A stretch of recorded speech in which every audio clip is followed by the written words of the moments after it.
king of German mercenaries. Chapter 154, Jules's House. Prince Philip was very upset to be suspected of being the leader of a fraud gang.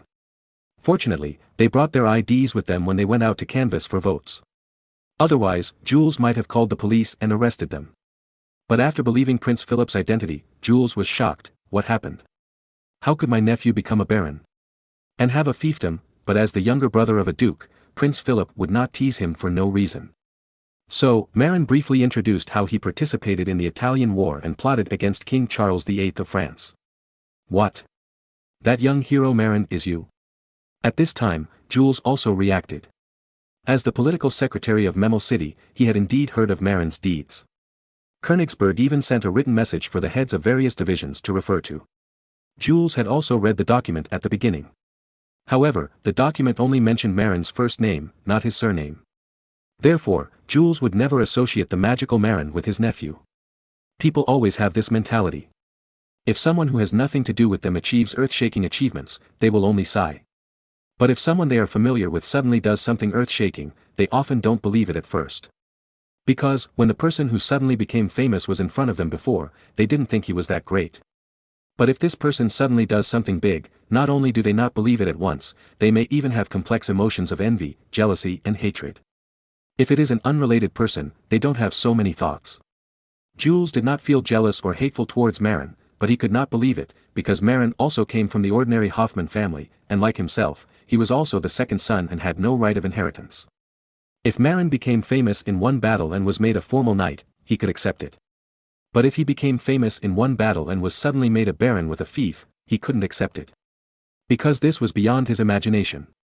It took a while, and only after Prince Philip, who had already proved his identity, did Jules believe that his nephew was indeed very promising.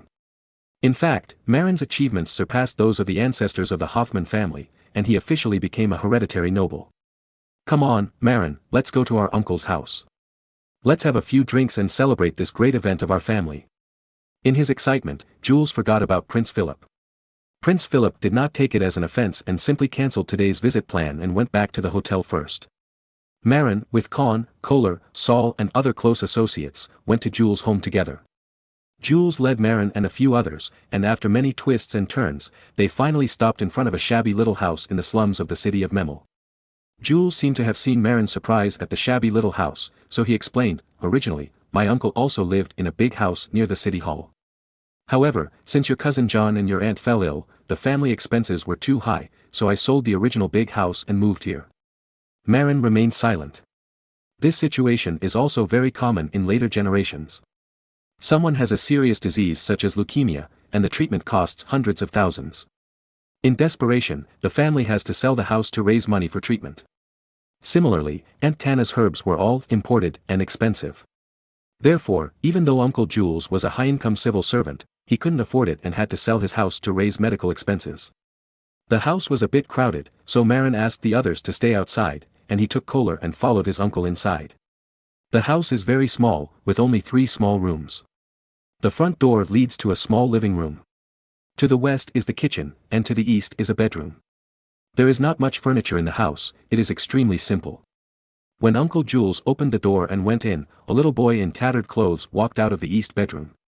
He was probably the cousin Peter that Uncle Jules mentioned.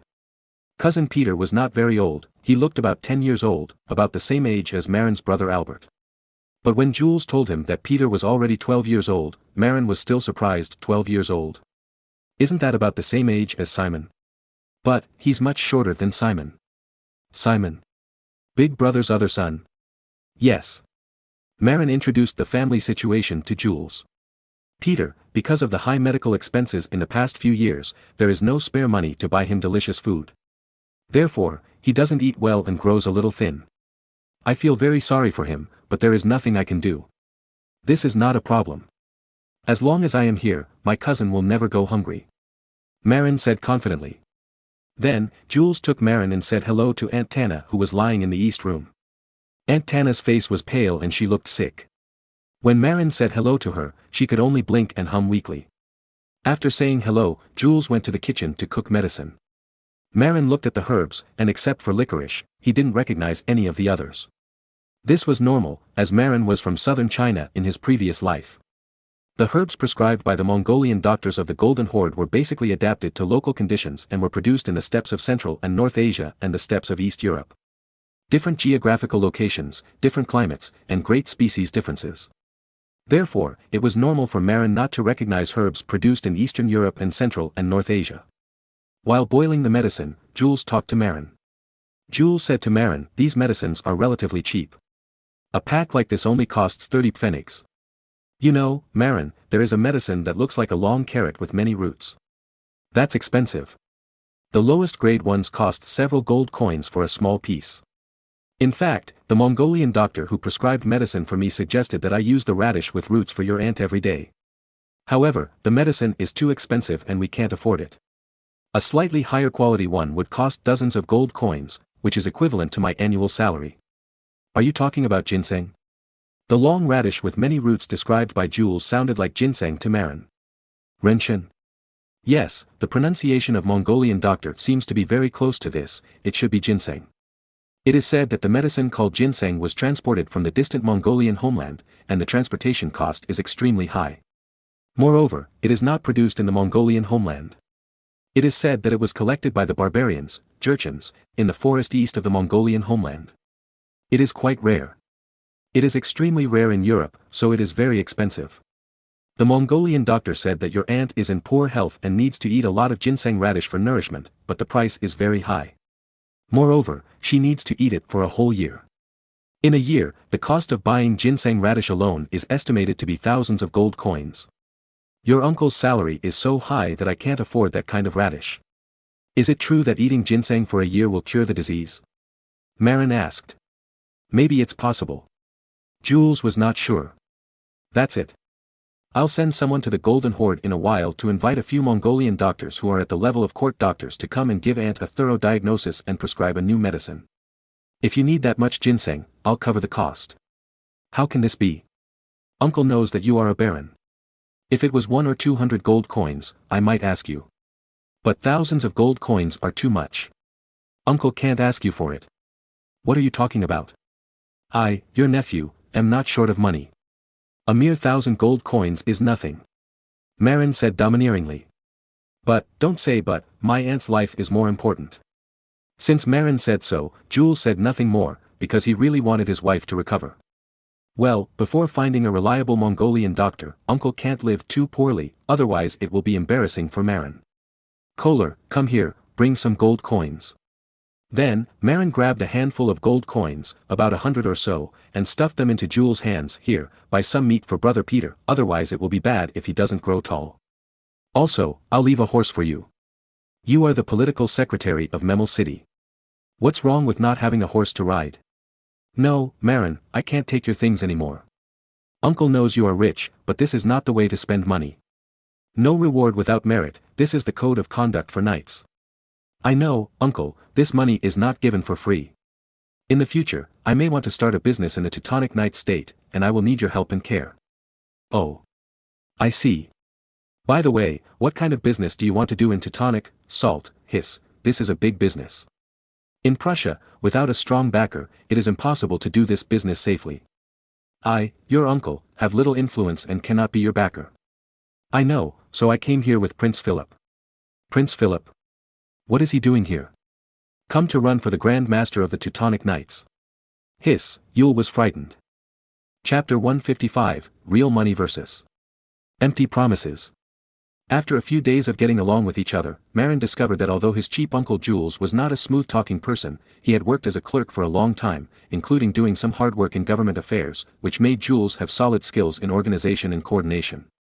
For example, next, in Memel, the task of inviting and summoning the local Teutonic Knights was given to Jules. After all, Prince Philip and Marin were outsiders, and when they went to see the Teutonic Knights, they were suspicious and wary. Jules's action was different. Jules had worked as a clerk in Memel for more than 10 years and had dealt with all kinds of people. He was quite familiar with the preferences and habits of the local Teutonic Knights. Even if he didn't know much about them, he could go to the archives to check the files and know the daily preferences of the Teutonic Knights. Moreover, as an old clerk, Jules has good organizational and coordination skills. People like Marin are mostly good at talking. It's no problem for him to command people, commanding this and that, which seems awesome, but in fact, Marin has no practical experience in organization and management. When encountering specific problems, they have to rely on the local talents in Europe at this time. With the help of Jules, an old clerk who is down to earth, Marin and Prince Philip are also much more relaxed. Under the coordination of Jules, Prince Philip and Marin quickly invited all the Teutonic Knights of Memel, treated them to a feast and spent real money. After the difficulties at home were solved by his wealthy nephew Marin, Jules felt relieved. As a result, he gradually regained his energy and became an important assistant to Prince Philip. At the same time, Prince Frederick of Saxony also began canvassing for votes. Following Prince Philip's example, Prince Frederick also began to hold a banquet and invite the Teutonic Knights. Of course, he first invited the Teutonic Knights of Saxony, then the Teutonic Knights of the Franconian-Swabian League. Then, he also began to invite the Teutonic Knights of the neutral faction. However, Prince Frederick did not have the chefs who could cook Chinese food under Marin. Therefore, Prince Frederick could only put out roasted meat, boiled meat, and then fill the table with spices, so that the knights could eat with roasted meat, bread, etc. As a result, Prince Frederick spent much more on each banquet table than Marin, and the taste was. The Teutonic Knights of Saxony and the Franconian-Swabian League did not feel anything because they had never been to the banquet hosted by Marin. But the neutral knights had eaten at the banquet hosted by Marin. Compared with the banquet hosted by Marin, what kind of crap was served at the banquet hosted by Prince Frederick? It was simply the difference between gourmet food and pig food. Moreover, at the banquet, although Prince Frederick of Saxony tried his best to win over those neutral knights, he only made promises without giving any substantial benefits. In fact, the benefits promised by Prince Frederick were also great. After all, the Wettin family controlled the Saxon business circle and was very powerful, and the Teutonic Knights were also keen on doing business. If these promises could be fulfilled, the benefits would definitely be greater than the gold coins given by Marin. However, in this era, the most popular thing among nobles was to write empty promises, boasting loudly but not necessarily fulfilling them in the end. Therefore, although the neutral Teutonic Knights were somewhat tempted, they were not moved by Prince Frederick. After all, Prince Frederick was only the youngest son of the Duke of Saxony, not the Duke of Saxony himself, let alone the Elector of Saxony. The neutral Teutonic Knights were very skeptical about whether Prince Frederick could fulfill those promises. Moreover, these knights were not very diligent in their studies, and most of them had no foresight. Therefore, the real gold coins given by Marin were more likely to impress them than those promises. Therefore, although the benefits promised by Prince Frederick were very tempting, most of the neutral knights were not very willing to pay attention to them. However, when the prince came to entertain them, they still had to eat and drink. When Prince Philip learned that Prince Frederick had also started to follow his example and hold banquets to win over neutral knights, he was very anxious. Marin was also a little nervous, but when he sent someone to spend money to find out the inside story and learned that Prince Frederick only wrote blank checks in addition to holding banquets, he was relieved. In fact, Prince Frederick only brought more than 10,000 gold coins when he came to participate in the election this time, which was only a little more than 1/10 of the money Marin brought. This amount of gold coins was only enough for a big banquet, because the prince was hosting a traditional spice banquet, which required servings of pepper, cloves, cinnamon, etc. It was very expensive but not necessarily delicious. Therefore, after the banquet, Prince Frederick really couldn't afford to bribe those neutral knights. Moreover, in the Teutonic Knights, holding a banquet to entertain these knights was a good way to win them over. After all, few local tycoons were as rich as Marin and willing to spend money. Often, a banquet would cost Prince Frederick hundreds of gold coins, but Marin's spices were used in smaller quantities, requiring only dozens of gold coins. Then, Marin saved the money that he spent less than Prince Frederick, put it into a small bag, turned it into gold coins, and sent it to the pockets of those neutral knights. Moreover, after holding banquets in the 4 major cities and spreading gold, Marin left one of the 5 chefs he brought with him in each of Mermel, Elbing and Thorn, and rented a large house to regularly entertain the local Westphalia-Rhineland alliance and neutral Teutonic knights. He held banquets every few days to make sure that all of them had good food and a good meal. As for the capital, Königsberg, Prince Philip and Marin, with their 2 best chefs, often entertained Königsberg's Teutonic knights who could be won over. These Teutonic knights seemed to be addicted to eating at Prince Philip's place. Some greedy knights even came here to eat for free under the pretext of visiting, and Prince Philip also expressed his warm welcome. In order to meet the needs of these knights, Marin also paid to buy a group of serfs in the Teutonic Knights, from which he selected several serfs who were good at cooking and could speak German. There were Germans and Slavs in the Prussian region.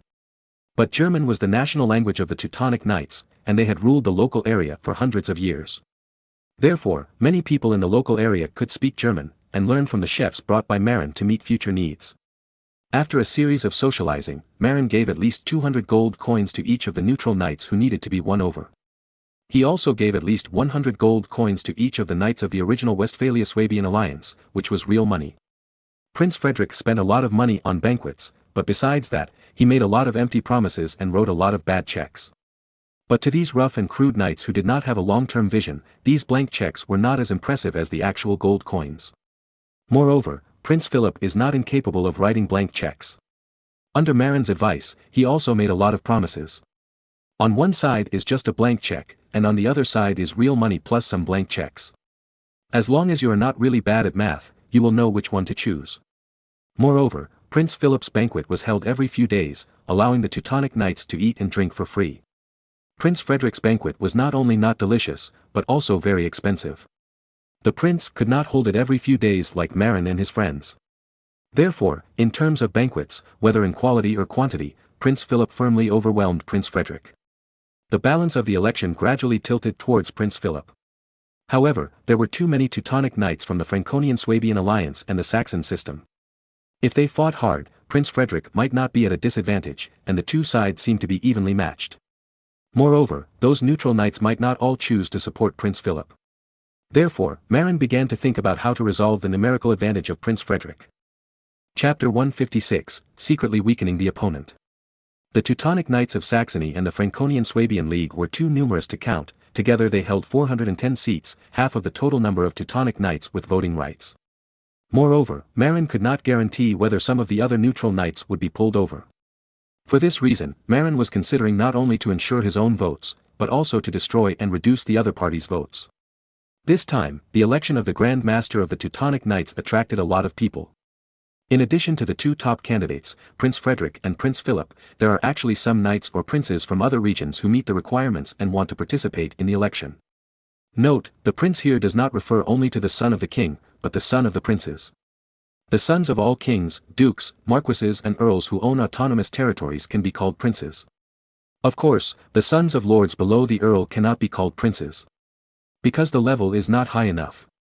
In this era, many noble families, if they have many sons or daughters, like to choose a son to be a monk, or a daughter to be a nun. For example, King Edward IV of England had a youngest daughter, Bridget of York, who became a nun. Some kings, dukes, and earls, if they had enough sons, would arrange for one of their sons to develop in the religious world and strive to become a bishop or something like that. Because, in this era, the influence of the Holy See is very great. If there is someone in the family who can make a name for himself in the church, it can bring great help to the family. Moreover, although the bishops of those episcopal states and archbishopric states needed to be appointed by the Holy See, they all came from great aristocratic families. For example, the three major religious electors of the Holy Roman Empire, the Archbishop of Mainz, the Archbishop of Trier and the Archbishop of Cologne, all came from those princely families. Archbishop Berthold von Henneberg of Mainz came from the county of Henneberg, and his father was Count Henneberg. Archbishop John II of Trier came from Baden, and his father was Count Jacob of Baden, and Archbishop Hermann IV of Cologne came from Hesse, and was the son of Count Louis I of Hesse. Of course, the prerequisite for so many sons of princes to become archbishops is that those princes are willing to let their sons become monks. Therefore, unless it is difficult for a family to have children, it is actually very common for those princes to choose a son to become a monk. Moreover, if you choose a son to become a monk, monks do not need territory. Therefore, when dividing the inheritance, there will be fewer disputes. Most of these princes who became monks would be arranged by their families to bribe the Holy See and be appointed as bishops in their own territories. For example, Prince Philip was originally going to be appointed as the Bishop of Nevers in the country of his second brother Nevers. But there were also some who were restless, such as Prince Frederick, who heard that the former Grand Master of the Teutonic Knights had died and there was no suitable candidate within the Teutonic Knights. So he immediately rushed to participate in the election. Moreover, he also received the support of the Duke of Saxony. After all, the Teutonic Knights was a very powerful country. If its rival, the Polish-Lithuanian Commonwealth, was not too powerful, it would be a shame to be the head of this powerful country. Even with powerful enemies around, being the Grand Master of the Teutonic Knights is very prestigious. And it is also very rewarding. Because as long as you become the Grand Master of the Teutonic Knights, you can become the head of the third largest business circle of the Hanseatic League, the Prussian and Livonia Business Circle.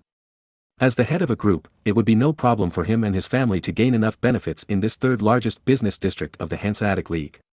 Therefore, there are actually quite a few noble sons who want to become the Grand Master of the Teutonic army. In addition to the two seated candidates, Prince Frederick and Prince Philip, there were still some children of noble monks who came to participate in the election. However, after Prince Frederick and Prince Philip began to exert their strength, many people felt desperate because they had no chance of winning against these two wealthy seated players. As a result, some minor nobles from remote areas or sons of noble monks from small vassal states withdrew from the election and decided to watch the fun. But Marin was not going to let them go, and was going to pick out a puppet to make things difficult for Prince Frederick. After careful selection, Marin chose a noble Austrian monk named William. This guy named William was not ordinary. His father was a branch of the Austrian Habsburg family. Like Count Albrecht, who had led troops in Italy before, he was a court earl without territory in the Habsburg family. Of course, Count Albrecht had already got a fiefdom thanks to Marin last time, and he lived a relatively comfortable life. Although William's father, Count Albert, was also a count, he only had the title of count and no corresponding territory. He was a standard poor count. So, when William heard that the Grand Master of the Teutonic Knights had passed away and there was no suitable successor, he also rushed to Königsberg to try his luck. However, when he saw Prince Frederick and Prince Philip throwing money around and writing bad checks, he gave up running for election. Because, as the son of a poor landless earl, William was also very poor. His brothers had no money to squander, let alone him. However, when Marin learned of his identity, he was overjoyed. First of all, William was a member of the Habsburg family. Although he was only a collateral branch, he was still of noble birth. The Habsburg family may not have much influence on other princes. For example, neither the knights of the Franconian family nor the knights of the Westphalia-Rhineland family were interested in the Habsburg family. However, the Swabian knights had to give face because the Swabian nobles were now the emperor's most loyal allies. These Teutonic knights from the noble families in the Swabian region also had to give face to the Habsburg family. At the same time, the Saxon knights also had to give the Habsburg family some face. Because the Saxon nobles now had a good relationship with the Habsburg family. Of course, between Prince Frederick, a direct Saxon prince, and William, a prince of the Habsburg family's collateral line, the Saxon knights would definitely choose Prince Frederick. Not to mention that William was only a collateral line of the Habsburg family. Even if he was a direct line, he could not be compared with his own prince in the eyes of the Saxon knights. Therefore, it was impossible for Marin to use William to solicit votes from the Saxon knights. As for the Franconian knights, the possibility was relatively small, but they could still win some votes. As for the Swabian knights, they could do something. Marin took the initiative to contact William, the poor prince. When Marin asked Prince William to run for the position of Grand Master, William refused because he had no confidence at all. However, Marin took out a handful of gold coins and tried them, and saw the desire in Prince William's eyes. So, Marin had a clue in his heart. After promising to give him a reward of 5,000 gold coins and recommending him to take an important position beside Prince Philip, Prince William knelt decisively. Even Marin paid him a deposit of 500 gold coins, which made Prince William very happy. Marin was relieved about this.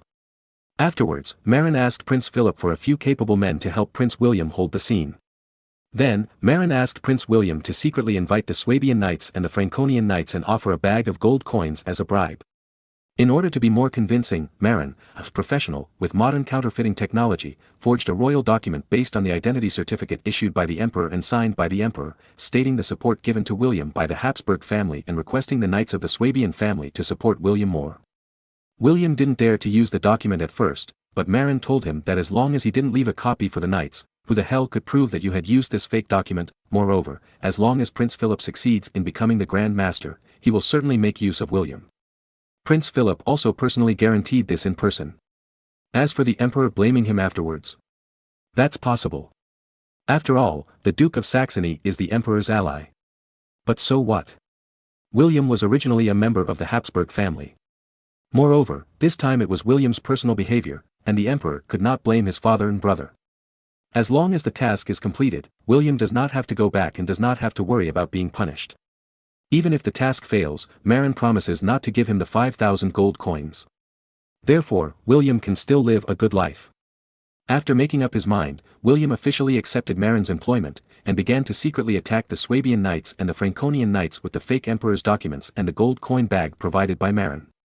In order to keep it secret, William invited the knights quietly and privately, and only invited a few people at a time, which was very secretive. Not only that, Marin also asked William to make crazy conditions. He promised those knights from Swabia and Franconia that as long as he became the Grand Master, he would support them to become the submasters or take up other important positions and share power. Such a promise may not be attractive to those Teutonic knights who are doing well. However, it is very attractive to those Teutonic knights who are doing worse. However, these knights who are doing worse have the same voting rights as those knights who are doing well. As for making random empty promises, that's not a problem at all. Because William is destined not to be elected as the Grand Master. If he is not elected, these promises do not need to be fulfilled. So, even if he makes random promises, he does not have to worry about any problems. The triumphant Saxon Prince Frederick was unaware that his allies, the Teutonic Knights of the Franconian Swabian League, had been secretly undermined by someone.